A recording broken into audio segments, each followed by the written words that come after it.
What's up, everybody? Welcome to Building Our Power. It's your girl, Gabby. Today, we're going to be talking about gentrification, aka why all these rich folks moving into my neighborhood. Make sure you hit us up on our social media, thingamabobs. All that information will be in the description. So, according to Wikipedia.com, gentrification is a process of changing the character of a neighborhood through the influx of more affluent residences and businesses. AKA, you've been living in a neighborhood your whole life. It's a working class neighborhood. You may have one grocery store. Some of the buildings around you may be worn down. All of a sudden, all of these houses that have been vacant get demolished. The grass gets cut. Soon, construction companies are all over the place, building up where these old houses used to be. Soon, you have local businesses and local stores that's been in your neighborhood for decades going out of business. Soon, you got bike lanes. Then you got Starbucks. Then you got a craft brewery company. Then you got Black Lives Matter signs all over the place and rainbow flags. Why is this? What is going on? So let's look at this article from WTOP News on Washington, D.C. and the gentrification that's happened there. According to many reports, Washington, D.C. has had some of the worst cases of gentrification in the entire United States. So I think it's important that we look here. Cultural anthropologist Sabiha Prince states about gentrification. It's important to look at gentrification as a cycle. The cycle begins with neglect, divestment in low-income communities that can result from lending discrimination and redlining, the practice of exclusionary housing opportunities. So pretty much what happens is white flight.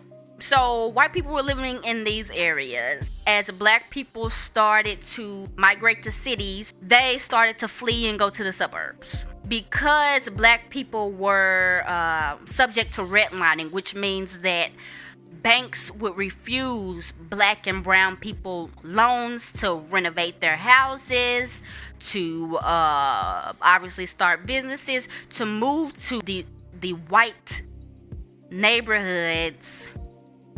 Their communities were pretty much neglected. There was no capital. A lot of these people were working class. A lot of them in poverty. They didn't have enough money to invest in renovating their properties or even own property. Obviously, the property value goes down tremendously over the decades.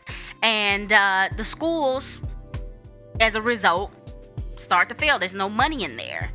And so there's just poverty. It becomes crime-ridden, so on. We know the deal. Time passed, decades go by.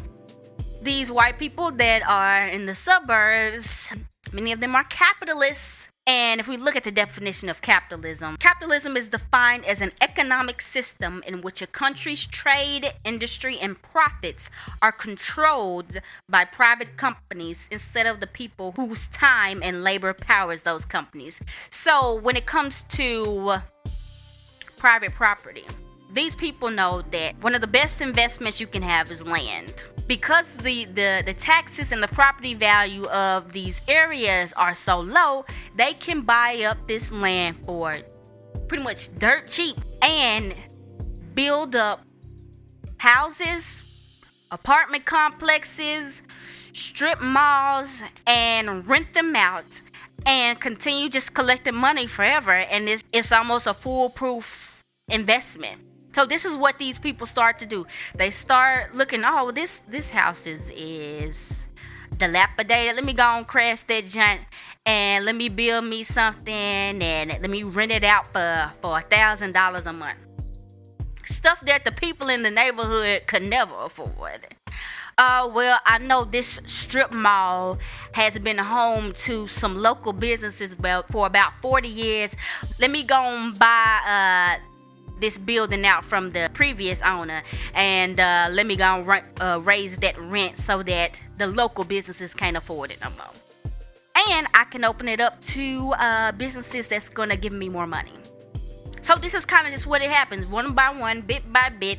It doesn't happen at once, but all of a sudden, your neighborhood starts to change. You start to see expensive thrift shops. And all of a sudden, a lot of people that were your neighbors for years, you grew up with them, they have to move because the rent is getting too high. They lose their houses because the property taxes have gone up too high. They can't afford it.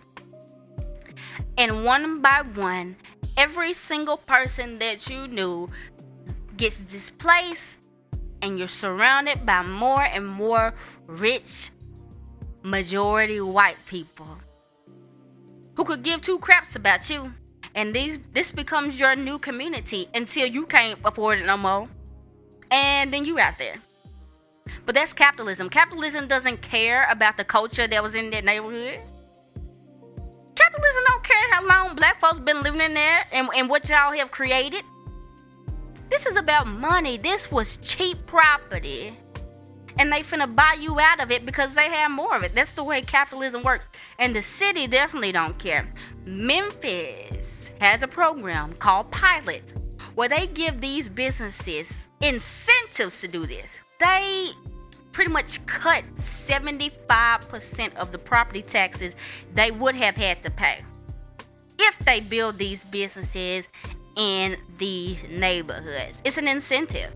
And so when it comes down to it, as far as power and voice, who are you? Even if you had the whole community saying, yeah, this ain't gonna work, who are y'all compared to a capitalist that is promising on bringing about $100 million a year in the next 20 years?